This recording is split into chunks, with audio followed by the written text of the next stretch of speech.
A debate continues as to whether the well-documented extraterrestrial visits to our planet have an underlying agenda of helping, investigation, exploitation, or even downright harm. Some close encounters, like those described here, are so bizarre that they continue to mystify. In 1964, one young UFO witness was reported to have experienced a strange body transformation. On April 29th, it was in Albuquerque, New Mexico, that several children on a half-hour lunch break in their schoolyard caught sight of an egg-shaped object floating high up in the sky above them. Amongst the Lowell Elementary School children was 10-year-old Sharon Stull, as well as her 8-year-old sister Robin and another friend.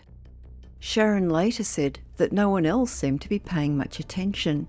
However, she gazed at the strange thing for at least 5 or 10 minutes and intermittently throughout the recess break, despite the fact that her eyes were starting to feel irritation.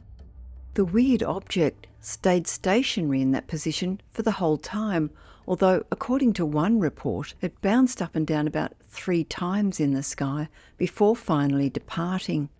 It was later reported as appearing to be smaller than an aeroplane and without any apparent windows. After recess, Sharon returned to her class, but within about half an hour, her eyes suddenly became inflamed and irritated.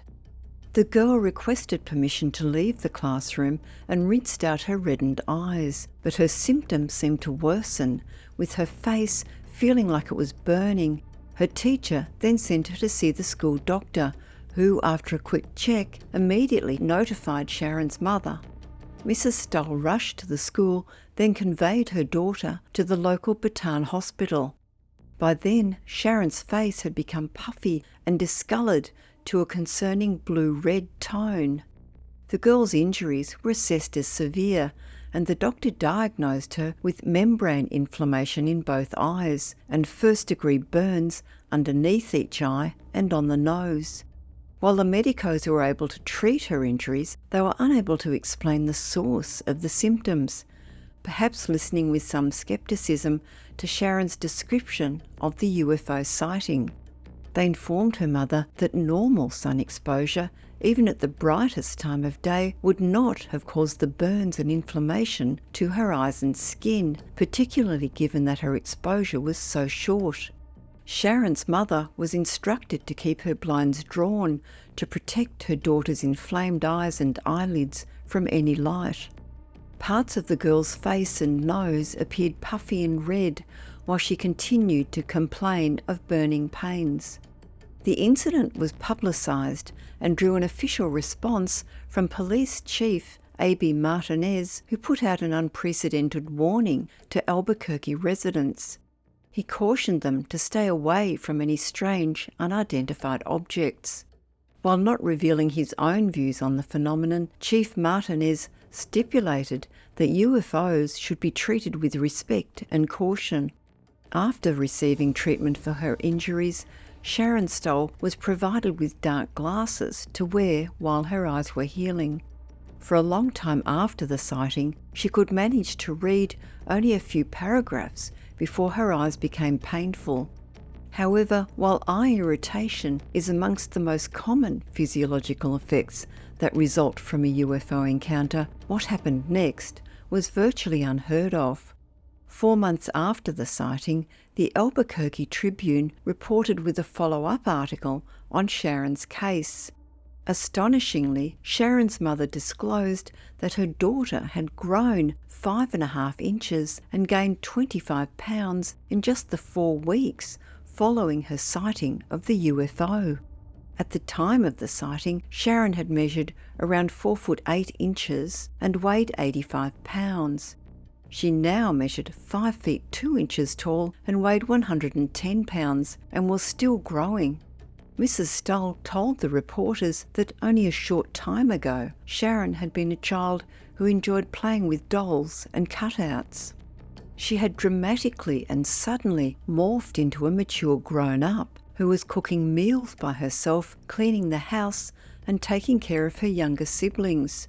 She had outgrown all her clothes and shoes and was quickly outgrowing her new garments and footwear. Mrs. Stoll confessed to feeling confused and not knowing what to believe, as the day that Sharon saw something in the sky had turned into a nightmare for the family. She said she wished she had kept her inside or let her play hooky that day. Sharon herself was unable to explain her sudden growth, but reported that she just felt, quote, funny. The case of Sharon Stoll is seemingly the only case of rapid height transformation possibly attributed to the sighting of a UFO. NICAP, the then National Investigations Committee on Aerial Phenomena, later concluded that it was what they called a damaged case because the initial assumed genuine incident of Sharon's sighting of the UFO was tarnished by later human actions. Their Aerial Phenomenon Research Organisation conducted an investigation which verified the unexplained facial burns with Sharon's doctor. He stated that at least 8 hours of sunburn would have been needed to cause the girl's symptoms. However, being new to his patient and the case, he was unable to confirm the claim of accelerated growth. The investigators became aware of unethical behaviour by Sharon's parents, and the Air Force Blue Book examination of the incident resulted in the conclusion of, quote, imagination.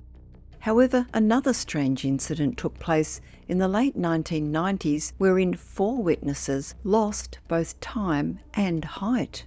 Late ufology author Bud Hopkins was involved in the case, which occurred in Minnesota and was later described by one of the experiencers on a 2018 episode of Ground Zero Radio with Clyde Lewis. A man named Tim, his brother and 2 co-workers had just finished work for the day when they noticed a strange glowing object and interrupted their journey home to investigate. All 4 of them observed the UFO just before noon, and in a flash it went from midday to nighttime. The sky was so full of large stars that they felt they could reach out and touch them, with a full moon to the left of the group. The glowing craft was in front of the wharf, where Tim, describing himself as scientifically minded, approached, and within minutes the sun was breaking. When Tim and his brother finally reached home, they were shocked to realise that they had been absent for 2 days. But the strangest aspect of their encounter was that all 4 of the co-workers had experienced a drastic decrease in their height.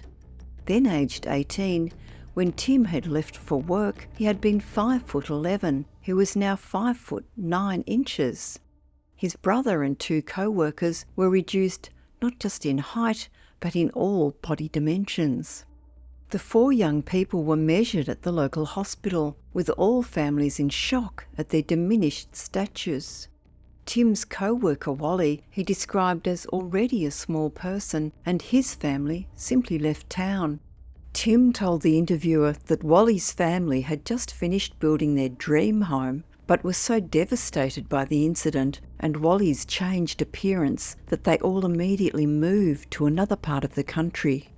When describing this incident on Ground Zero, Tim speculated whether Wally's family may have been scared off because soon after the sighting, he himself was visited twice by 2 men calling themselves UFO investigators.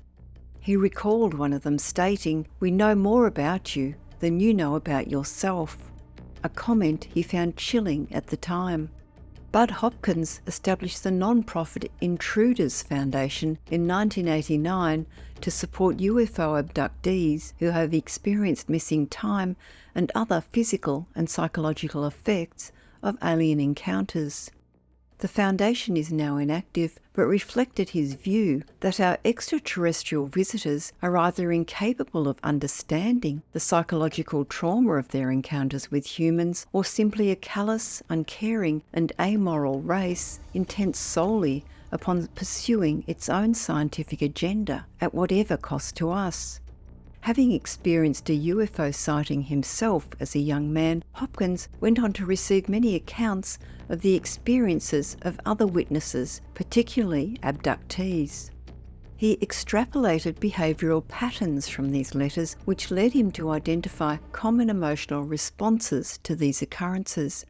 Often the negative reactions of fear, awe, wonderment at alien technological abilities, sometimes affection towards their captors as a kind of Stockholm syndrome, but also anger and helplessness. Given that there appear to be multiple and diverse alien species, perhaps we can safely assume that each comes with a different mindset and that not all mean us harm. Watch out for our Weird World series, Friend or Foe, where we examine the seeming motives and intents of our ET visitors based on accounts of alien-human interactions, coming in future videos.